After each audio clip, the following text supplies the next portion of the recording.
Bonjour à toutes et à tous et bienvenue sur ce nouveau partage. Je persiste encore sur ce sujet qui m'est cher, la loi. Je me doute que certains ne vont pas apprécier cette méditation qui pourtant me semble nécessaire afin de comprendre ce que j'ai souvent partagé par le passé et que j'avais pour un temps laissé de côté.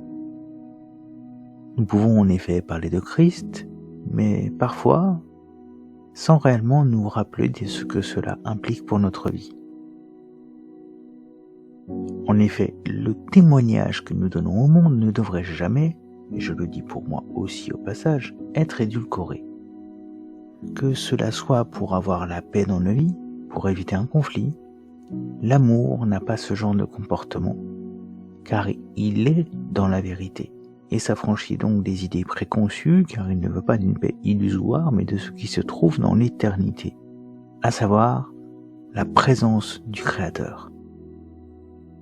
Nous allons donc dans cet épisode devoir marcher dans la boue, enfiler une tenue de chantier et prendre une masse afin de détruire les murs de certaines compréhensions erronées et nous poser devant la réalité de la grâce et ce qu'elle implique vis-à-vis de la loi.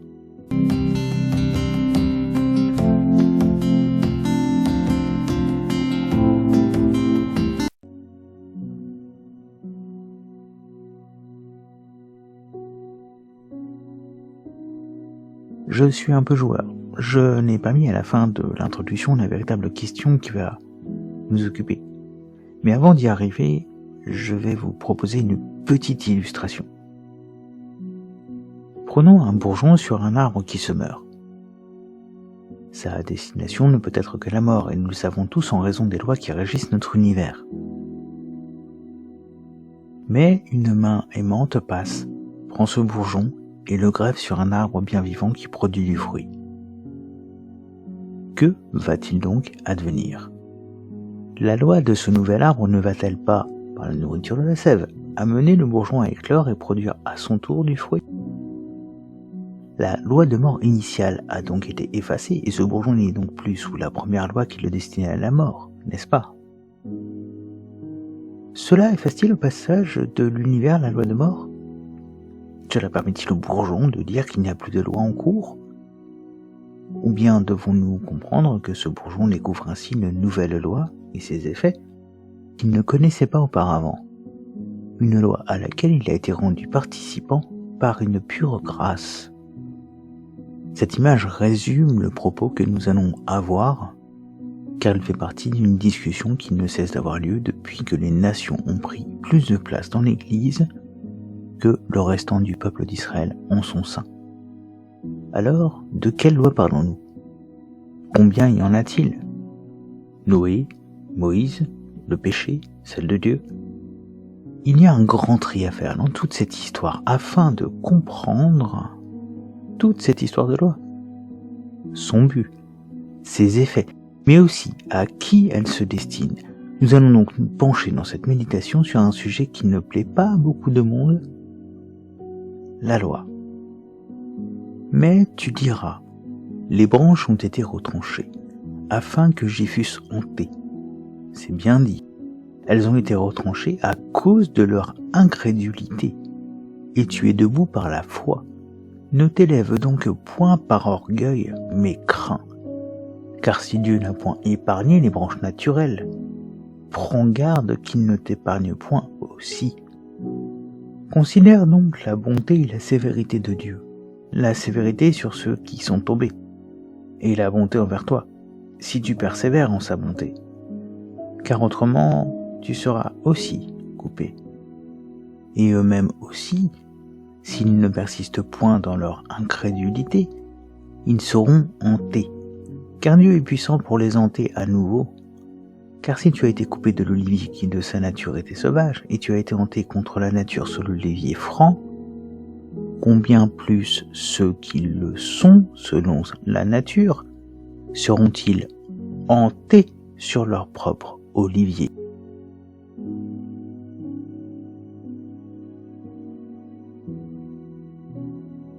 Certains prendront cet avertissement de Paul de travers en ne comprenant pas qu'il concerne les propos que Yeshua, Jésus, a lui-même tenus. Des propos qui devraient nous alerter, car Dieu est saint et son nom ne sera pas profané. même si cela l'est peut-être temporairement, mais pas toujours. Et sa justice viendra apporter la rétribution à chacun selon ses actes. Mais ces actes devraient-ils être basés sur la loi reçue? J'aurais pu me baser sur les propos tenus en Matthieu, chapitre 28, verset 20, car ils se rapportent au commandement donné par Yeshua. Mais le propos ici est de faire connaître le danger de la réalité de la relation avec notre Rédempteur. Plusieurs me diront ces jours-là, « Seigneur, Seigneur, n'avons-nous pas prophétisé en ton nom? Et n'avons-nous pas chassé les démons en ton nom? Et n'avons-nous pas fait plusieurs miracles en ton nom ?»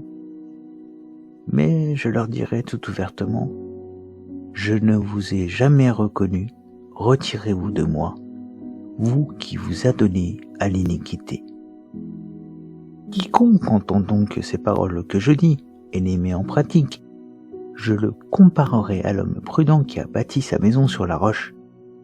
Et lorsque la pluie est tombée, et que les torrents sont venus, et que les vents ont soufflé, et ont donné contre cette maison, elle n'est point tombée, parce qu'elle était fondée sur la roche. Je ne vous connais pas, et pourtant ces personnes ont œuvré en son nom. Mais dans quel sens? Si Yeshua, Jésus nous dit qu'il n'est pas venu abolir la loi, mais l'accomplir, lui faire porter du fruit. Cela veut dire que nous avons le choix de suivre les commandements du Seigneur. Celui qui nous a dit « Aimez-vous les uns les autres comme je vous ai aimé » en tant que résumé de toute la loi. Cela implique donc de le suivre et non de suivre une voie étrangère qui voudrait nous séduire et nous tenir éloignés de la destination à laquelle l'Éternel nous a rendus participants en Christ Mashiach. Nous étaierons ce propos un peu plus tard dans notre réflexion, mais une autre question se pose. Comment pouvons-nous être différents du monde qui ne suit pas la loi si nous ne la mettons pas nous-mêmes en pratique en retour quand nous sommes sauvés? Car si vous aimez seulement ceux qui vous aiment, quelle récompense en aurez-vous? Les péagers même n'en font-ils pas tout autant? Et si vous faites accueil seulement à vos frères, que faites-vous plus que les autres? Les péagers même ne le font-ils pas aussi? Soyez donc parfaits, comme votre Père qui est aux cieux est parfait. Mais la loi est impossible à suivre avec nos forces, nos efforts, n'est-ce pas? La loi ne peut être suivie en raison du péché, selon Paul. Bien au contraire, la loi est celle qui nous accuse devant l'Éternel et sa sainteté, et nous mène à la mort. Alors pourquoi devrions-nous la suivre? Le fait d'être sauvé n'est-il pas la preuve que nous n'avons plus besoin de la loi? Mais de quelle loi parlons-nous depuis tout à l'heure au fait? Si nous comprenons de quelle loi il s'agit, alors nous devrions comprendre la difficulté, mais aussi le contenu des propos que nous avons rencontrés.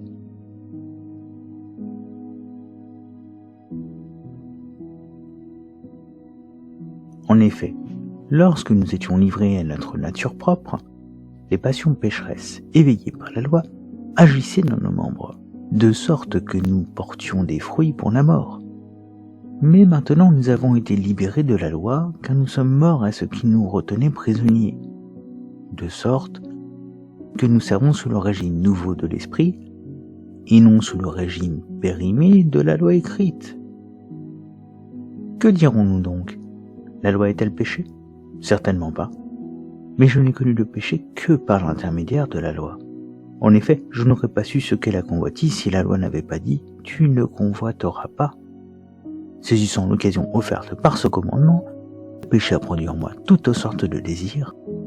En effet, sans la loi, le péché est mort. Pour ma part, sans la loi, je vivais autrefois. Mais quand le commandement est venu, le péché a repris vie, et moi, je suis mort. Il s'est trouvé que le commandement qui devait conduire à la vie m'a conduit à la mort. En effet, le péché, saisissant l'occasion offerte par le commandement, m'a trompé, et par lui m'a donné la mort. Ainsi donc, la loi est sainte, et le commandement est saint, juste et bon. Nous revenons ici à un ancien constat fait dans un partage sur Romains 7, c'est-à-dire qu'il y a deux lois qui se font face dans le monde, à savoir celle de Dieu et celle du péché. Oui, mais il y a aussi la loi de Moïse ainsi que celle de Noé, par exemple. Qu'est-ce que la loi de Dieu au final? Pour répondre à cette dernière question, il faut se demander d'où viennent les lois de Moïse et de Noé. Nous n'allons pas tourner autour du pot très longtemps. La réponse est simple, du Créateur. Pourquoi leur donner plusieurs types de lois? Et pourquoi Noé n'a reçu aucun livre, relèveront certaines personnes. Nous allons faire ici un point qui va répondre sans ombrage à la question, en nous posant une autre question primordiale. Où cette loi se trouve-t-elle? De nombreux passages répondent à cette question, dont le fait qu'Adam et Ève furent chassés du jardin d'Éden en Genèse 3. La mort des fils d'Aaron dans la présence de l'Éternel, en Lévitique 10. Mais encore en dernier exemple, Deutéronome chapitre 23 verset 14 qui nous dit ceci. Ton camp devra donc être saint, afin que l'Éternel ne voie rien d'impur chez toi et qu'il ne se détourne pas de toi. La loi de l'Éternel est donc dans sa présence même. Nous comprenons alors que cette loi qu'il a donnée correspond au fait de pouvoir nous tenir en sa présence, ce que Paul confirme en la déclarant juste et bonne. C'est aussi ce qui explique que Noé n'a pas reçu de livre par exemple, mais que les commandements furent écrits pour Israël, comme un contrat de mariage, signé, rédigé par la main de l'Éternel même. Et que Yeshua, Jésus, n'avait donc plus rien à ajouter que l'offrande expiatoire qui pourrait enfin nous permettre de suivre cette loi de vie, qui nous permet de vivre dans la présence même du Créateur. Cela nous est confirmé dans la présence du Paraclète, la Roi HaKodesh ou l'Esprit Saint, dans le croyant qui a mis sa foi dans l'œuvre de Yeshua Jésus, à la croix et la résurrection. C'est ce qui nous amène donc à poursuivre le raisonnement par regarder au pourquoi donner ces lois à Israël. Voici, je vous ai enseigné des prescriptions et des règles, comme l'Éternel, mon Dieu, me l'a ordonné, afin que vous les mettiez en pratique dans les pays dont vous allez prendre possession. Vous les respecterez et vous les mettrez en pratique, car ce sera là votre sagesse et votre intelligence aux yeux des autres peuples. Lorsqu'ils entendront parler de toutes ces prescriptions, ils diront « Cette grande nation est un peuple vraiment sage et intelligent. » Quelle est, en effet, la grande nation qui est des dieux aussi proches que l'Éternel notre Dieu l'est de nous toutes les fois que nous faisons appel à lui? Et quelle est la grande nation qui ait des prescriptions et des règles aussi justes que toute cette loi que je vous présente aujourd'hui? Ces commandements ont été donnés parce que les hommes continuent de s'éloigner de l'Éternel. Alors, le Créateur se donne un peuple à travers lequel il puisse attirer les nations à revenir vers lui. Il peut ainsi démontrer sa justice, mais aussi la grâce qui représente son désir d'être présent parmi les hommes. Il utilise un peuple qui ne peut pas se targuer d'être grand ou fort, mais d'avoir un Dieu sage, patient et miséricordieux, proche de ceux qui l'accompagnent. Quelle autre nation peut se targuer d'avoir un tel Dieu? La réponse est aucune. Et c'est bien pour attiser la jalousie des nations que l'Éternel agit ainsi et donner des règles pour l'approcher, des règles pour le célébrer, des règles pour l'honorer quotidiennement, à chacun selon qui il est, homme, femme, enfant, lévite, mais encore païen des nations, quand la loi ne précise pas qu'il n'y aura qu'une seule loi pour Israël et l'étranger résidant parmi eux. Nombre, chapitre 15, verset 15. C'est-à-dire ceux désirant s'approcher du Seigneur en s'attachant à son peuple. La loi enferme donc tous les hommes dans la désobéissance, car le désir de Dieu n'est pas de les détruire dans un nouveau déluge, mais bien que tous soient sauvés s'ils l'acceptent.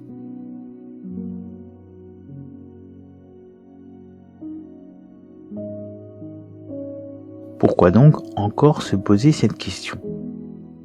Parce que si la loi n'est que pour le juif, alors ce problème ne concerne pas les nations. Mais la grâce a été ouverte aux nations, n'est-ce pas? Alors cela veut-il dire que la loi concerne les nations aussi? La question posée ainsi implique, si tous sont enfermés dans la désobéissance pour faire grâce à tous, une réponse simple, oui. Mais sommes-nous donc obligatoirement légalistes? La réponse devient ici plus complexe et implique un oui et un non. C'est pour cela qu'il est difficile de comprendre le propos de Paul quand il déclare que nous ne sommes plus sous la loi. Et nous y reviendrons, car c'est le but de ce partage. Or, nous savons que tout ce que dit la loi, c'est à ceux qui vivent sous la loi qu'elle le dit, afin que toute bouche soit fermée et que le monde entier soit reconnu coupable devant Dieu. En effet, personne ne sera considéré comme juste devant lui sur la base des œuvres de la loi, puisque c'est par l'intermédiaire de la loi que vient la connaissance du péché. Mais maintenant, la justice de Dieu dont témoignent la loi et les prophètes a été manifestée indépendamment de la loi. C'est la justice de Dieu par la foi en Jésus-Christ pour tous ceux qui croient. Il n'y a pas de différence. Tous sont péchés et sont privés de la gloire de Dieu. Ils sont gratuitement déclarés justes par sa grâce, par le moyen de la libération qui se trouve en Jésus-Christ. C'est lui que Dieu a destiné à être, par son sang, une victime expiatoire pour ceux qui croiraient. Il démontre ainsi sa justice, puisqu'il avait laissé impunis les péchés commis auparavant, à l'époque de sa patience. La justice de Dieu a été manifestée indépendamment de la loi. Qu'est-ce que cela veut dire? La loi ne peut-elle mener à la justice? Quel est donc le but de la loi dans ce cas? Le but est d'enseigner que nos voies ne nous permettent pas de nous approcher de Dieu dans notre état d'esclave du péché, souillé et destiné à vivre éternellement hors de sa présence, ce qui est impliqué dans le fait qu'Adam et Ève ont été chassés avant de pouvoir manger du fruit de la vie qui leur aurait permis de vivre éternellement. Mais Dieu désire nous faire comprendre cela et nous mener à chercher sa grâce, son secours face à cette détresse qui est la nôtre en cette histoire. Et c'est par le moyen de la loi que Dieu nous fait voir notre besoin, dans le temps de sa patience, mais aussi découvrir son plan qu'il réalisera en la personne de Machiar, du Messie. À quoi donc sert la loi? Elle a été ajoutée à cause des transgressions jusqu'à ce que vint la semence à l'égard de laquelle la promesse avait été faite. Et elle a été ordonnée par les anges, par le ministère d'un médiateur. Or, le médiateur n'est pas d'un seul, mais Dieu est un seul. La loi donc a-t-elle été ajoutée contre les promesses de Dieu? Nullement. Car si la loi eût été donnée pour pouvoir vivifier, véritablement la justice serait de la loi. Mais l'Écriture a montré que tous les hommes étaient pécheurs, afin que la promesse par la foi en Jésus-Christ fût donnée à ceux qui croient. Or, avant que la foi vînt, nous étions gardés sous la loi, étant renfermés sous l'attente de la foi qui devait être révélée. La loi a donc été notre pédagogue pour nous amener à Christ afin que nous soyons justifiés par la foi. Mais la foi étant venue, nous ne sommes plus sous le pédagogue, parce que vous êtes tous enfants de Dieu par la foi en Jésus-Christ. Car vous tous qui avez été baptisés en Christ, vous avez revêtu Christ. Ah, ça y est, tu vois, la loi est achevée. Nous n'avons plus besoin du pédagogue maintenant que Yeshua Jésus est venu et que nous avons mis notre foi en lui. Donc, si je comprends bien, la loi que je ne suivais pas parce que je ne la connaissais pas mais dorénavant devenue obsolète, alors que celle qui m'était connue, le péché, mais se cachait sous un nom mensonger, liberté, mais devenue aussi obsolète, car sa puissance a été rendue à néant par la puissance de la croix et de la résurrection. Mais pourquoi alors certains persistent à croire que la loi doit être suivie? Nous avons pourtant bien vu qu'elle ne sert au salut. Si nous y réfléchissons, Israël n'a reçu la loi qu'après avoir été sauvé d'Égypte. Noé n'a reçu les commandements qu'après avoir été sauvé du déluge. Il semble donc y avoir un schéma où les choses se répètent, non? Voici, les jours viennent, dit l'Éternel, que je traiterai une nouvelle alliance avec la maison d'Israël et avec la maison de Juda, non selon l'alliance que je traitais avec leur père au jour que je les pris par la main pour les faire sortir du pays d'Égypte. Laquelle alliance ils ont enfreinte, et toutefois je leur avais été pour mari, dit l'Éternel. Car c'est ici l'alliance que je traiterai avec la maison d'Israël après ces jours-là, dit l'Éternel. Je mettrai ma loi au-dedans d'eux, je l'écrirai dans leur cœur, et je serai leur Dieu, et ils seront mon peuple. Chacun d'eux n'enseignera plus son prochain, ni chacun son frère, en disant « Connaissez l'Éternel ». Car ils me connaîtront tous, depuis le plus petit d'entre eux, jusqu'au plus grand, dit l'Éternel, parce que je pardonnerai leur iniquité, et que je ne me souviendrai plus de leurs péchés.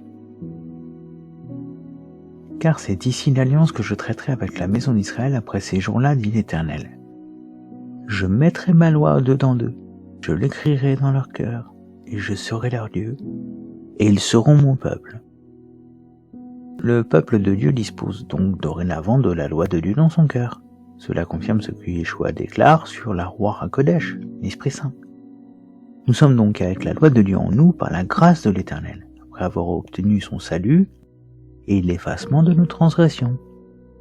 Nous ne pouvons donc alors pas déclarer cette loi obsolète, effacée, ni encore moins l'ignorer. Il faut donc comprendre ce que signifient les propos de Paul, plus sous la loi, mais sous la grâce. Des propos que nous devons comprendre car si la loi de Dieu existe encore et que l'Esprit est présent afin de nous aider à la connaître et nous y conformer, cela implique que nous devons comprendre ce que nous devons appliquer au regard de l'Éternel, afin que ceux qui voient notre témoignage, afin qu'ils nous regardent comme un peuple vraiment sage et intelligent.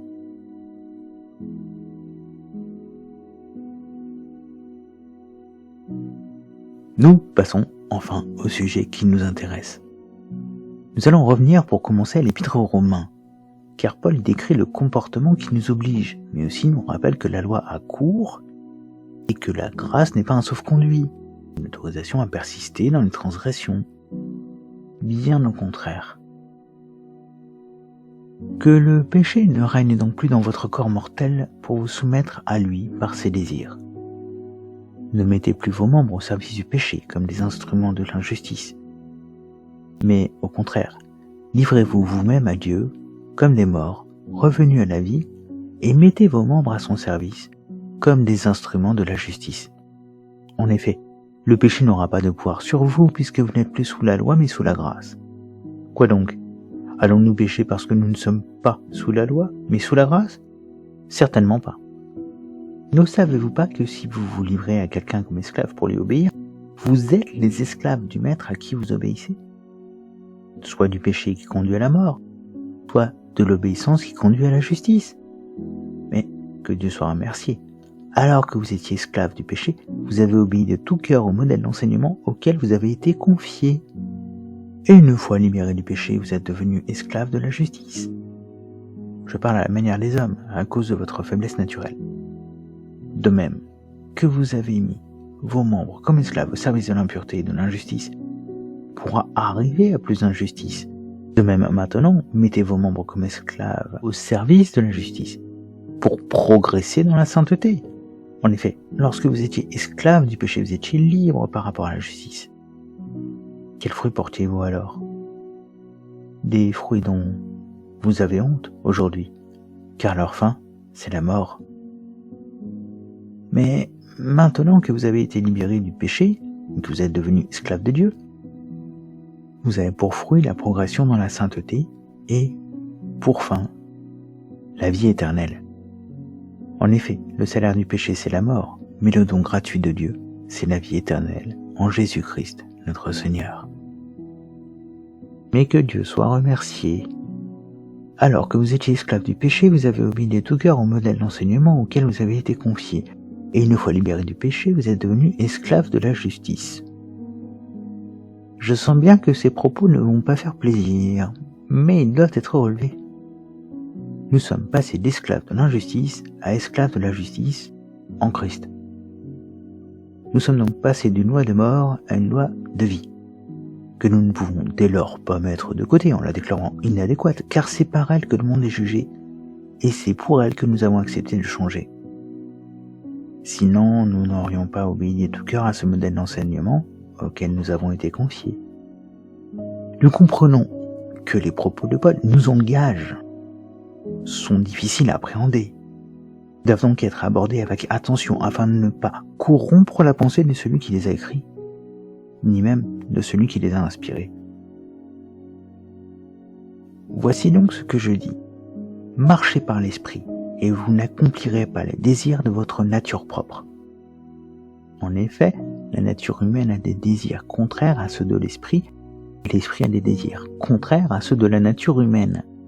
Ils sont opposés entre eux, de sorte que vous ne pouvez pas faire ce que vous voudriez. Cependant, si vous êtes conduit par l'esprit, vous n'êtes pas sous la loi. Si l'esprit nous conduit, c'est à suivre la loi de Dieu, et nous ne sommes donc plus sous le dictat de la loi du péché. Ce sont des propos que nous retrouvons déjà en Romains 7, où Paul conclut qu'il n'y a plus de condamnation pour ceux en Yeshua HaMashiach, en Jésus-Christ. Nous faut donc marcher non plus en suivant la lettre près, mais par l'esprit, qui enseigne et corrige les faux pas, nous laissant ainsi sous le sang versé à la croix, avançant chaque jour dans la sanctification, étant l'auteur de bonnes œuvres préparées d'avance, en nous donnant le vouloir et le faire. La loi de Dieu n'ayant donc pas pour but de nous justifier, mais d'être suivis parce que nous sommes sauvés. Et de plus, je proteste à tout homme qui se circoncit qu'il est obligé d'accomplir toute la loi. Christ devient inutile à l'égard de vous tous qui voulez être justifiés par la loi.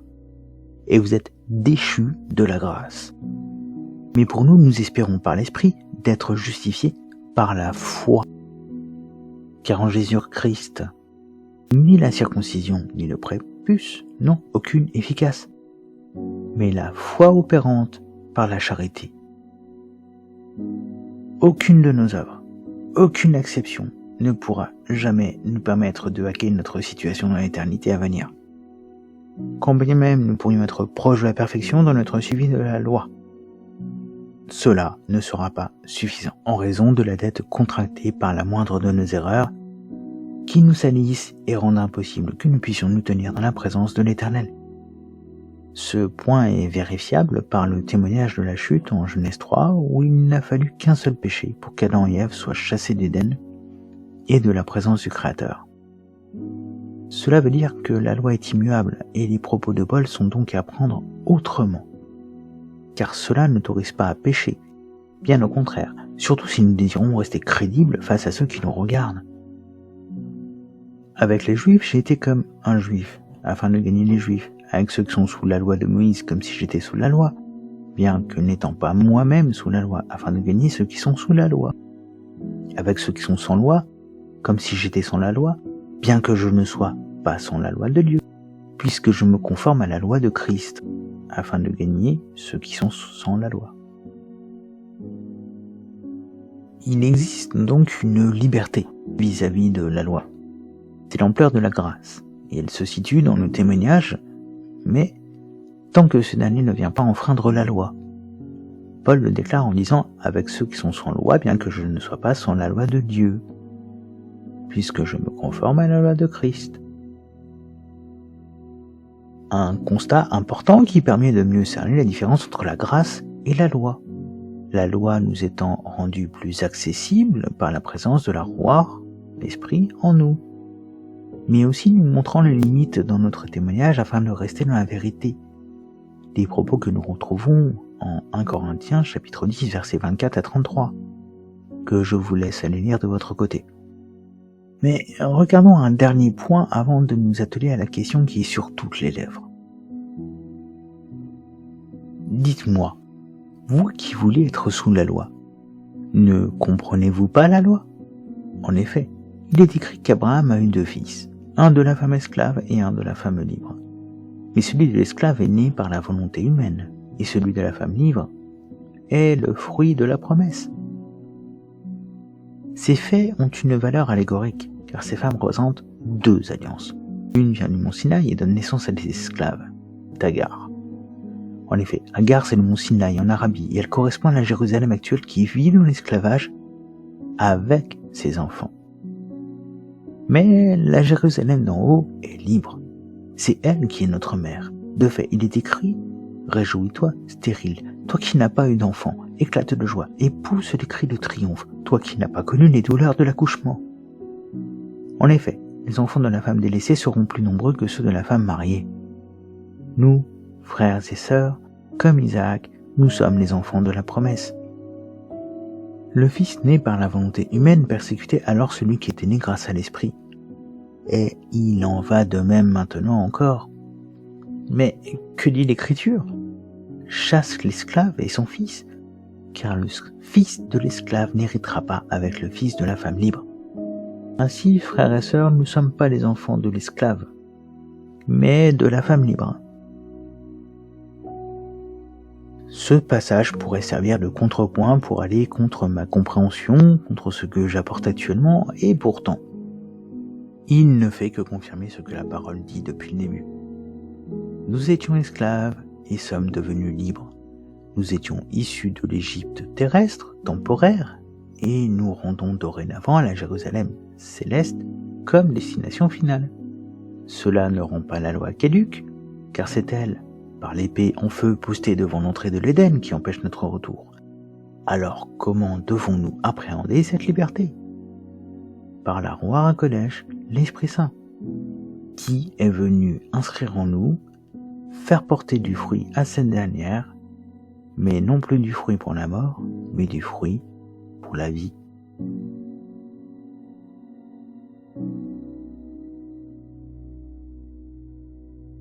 Nous arrivons à la dernière partie et à notre question principale. Je pense que le cours de cette méditation aura déjà donné la réponse à la question, comme les propos de Paul tenus en 1 Corinthiens, chapitre 9, versets 20 à 21 par exemple. La liberté en Christ est vis-à-vis de la loi du péché qui n'a plus d'emprise sur le croyant. Romains, chapitre 7, verset 6. Une liberté qui n'est pas un effacement de la lettre, mais un suivi non rigoriste par l'Esprit qui nous permet dorénavant de célébrer le Créateur de la vie, de l'univers, selon son désir initial, en nous appuyant sur lui, afin de découvrir les choses cachées qu'il ne pouvait pas encore nous donner à porter avant la croix. Jean, chapitre 16, verset 12. Il est clair que vous êtes une lettre de Christ, écrite par notre ministère, non avec de l'encre, mais avec l'Esprit du Dieu vivant, non sur des tables de pierre, mais sur des tables de chair, sur les cœurs. Telle est l'assurance que nous avons par Christ auprès de Dieu. Je ne dis pas que nous soyons capables, par nous-mêmes, de concevoir quelque chose comme si cela venait de nous. Notre capacité, au contraire, vient de Dieu. Il nous a aussi rendus capables d'être serviteurs d'une nouvelle alliance, non de la lettre, mais de l'esprit. Car la lettre tue, mais l'esprit fait vivre. Or, si le ministère de la mort, gravé avec des lettres sur des pierres, a été glorieux au point que les Israélites ne pouvaient pas fixer les regards sur le visage de Moïse à cause de la gloire dont il rayonnait, et qui, pourtant, était passagère, combien le ministère de l'esprit sera plus glorieux ? Transformer les cœurs de pierre en cœurs de chair. C'est le désir de Dieu. Déchirer le voile qui nous sépare de la vérité et nous éloigne de la vraie vie qui se trouve auprès de lui. Nous ne sommes plus sous une loi de règles à suivre parce que nous désirons nous approcher de Dieu. Nous sommes dorénavant dans la loi de vie par l'Esprit qui nous les fait suivre avec le cœur en reconnaissance, en preuve d'amour et d'appartenance, car nous ne sommes plus des bâtards, des enfants rejetés et déshérités, mais des enfants adoptés, ramenés à la maison avec notre Père qui est dans le ciel, notre Créateur, qui s'est fait rédempteur, comme il l'avait promis par les prophètes. Je vous aspergerai d'eau pure et vous serez purifiés. Je vous purifierai de toutes vos impuretés et de toutes vos idoles. Je vous donnerai un cœur nouveau et je mettrai en vous un esprit nouveau. Je retirerai de votre corps le cœur de pierre et je vous donnerai un cœur de chair. C'est mon esprit que je mettrai en vous. Ainsi, je vous ferai suivre mes prescriptions, garder et respecter mes règles. Vous habiterez le pays que j'ai donné à vos ancêtres. Vous serez mon peuple et je serai votre Dieu. Je voudrais faire remarquer que cette action concerne 7 verbes à la suite représentant l'action du Seigneur. Je vous aspergerai, je vous purifierai, je vous donnerai, je mettrai en vous, je retirerai et je vous donnerai. Ainsi, je vous ferai suivre. Ce passage me semble présenter un retour à l'Éden par 7 verbes, faisant une sorte d'allusion aux 7 jours de la création, le dernier étant une sorte de repos de toute l'œuvre accomplie par l'Éternel, car le « ainsi » implique que tout est dorénavant en place pour faire accomplir la chose qui suit, que tout est très bon. L'homme est à nouveau placé au centre du jardin pour le cultiver et le garder avec tout ce qu'il contient. Nous ne pouvons voir qu'un seul désir du Créateur, que nous suivions les commandements qu'il a donnés. Considérant qu'Adam n'a pas reçu de loi, le simple fait de devoir prendre soin du jardin implique des ordres, comme celui sur la nourriture, celui de nommer les animaux. L'alliance entre Dieu et l'homme, que nous retrouvons dans le mot « Bereshit », nécessite des commandements, afin que l'homme ne soit pas qu'un feu pour lui-même, mais œuvre selon le cœur de Dieu. Et quoi que vous fassiez, en parole ou en acte, faites tout au nom du Seigneur Jésus, en exprimant par lui votre reconnaissance à Dieu le Père. Nous sommes sur la conclusion, et certains pourraient vouloir en débattre. Cela est acceptable, dans la paix. Et cet avis est partagé avant tout pour rappeler que les disciples de Yeshua sont soumis à des commandements. À chacun de laisser la parole lui expliquer dans le temps et qu'il ne renie pas ce donné par le passé, mais tout comme le Maître révéla leur pleine réalisation, les disciples en sont les pleins démonstrateurs par l'écoute de leur roi HaKodesh, l'Esprit Saint, présent en eux. Si cela peut servir de piste de réflexion à certains, si cela peut servir à expliquer à nos sœurs et frères d'autres confessions que nous n'avons pas abandonné la loi, mais tâchons de l'accomplir, alors que la grâce, la gloire et la reconnaissance reviennent à celui qui l'a inspiré et qui m'a inspiré ce partage, au Seigneur Yeshua, au Père éternel et à l'Esprit Saint. Nous ne sommes pas sans la loi, mais il nous faut savoir quelle loi. C'est un apprentissage auquel ont fait référence les apôtres en Acte 15, verset 21, en rappelant que Moïse était lu dans les synagogues lors de Shabbat. Nous ne vivons plus sous la loi du péché, nous en sommes délivrés, sa puissance ayant été rendue nulle et non avenue devant la résurrection de l'amoureux de nos âmes, Yeshua Mashiach, Jésus-Christ. Je vous donne rendez-vous lors de la prochaine vidéo.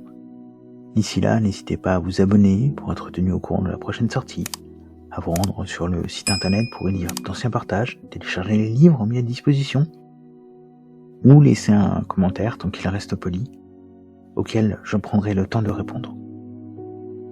Que l'Éternel vous bénisse et vous garde.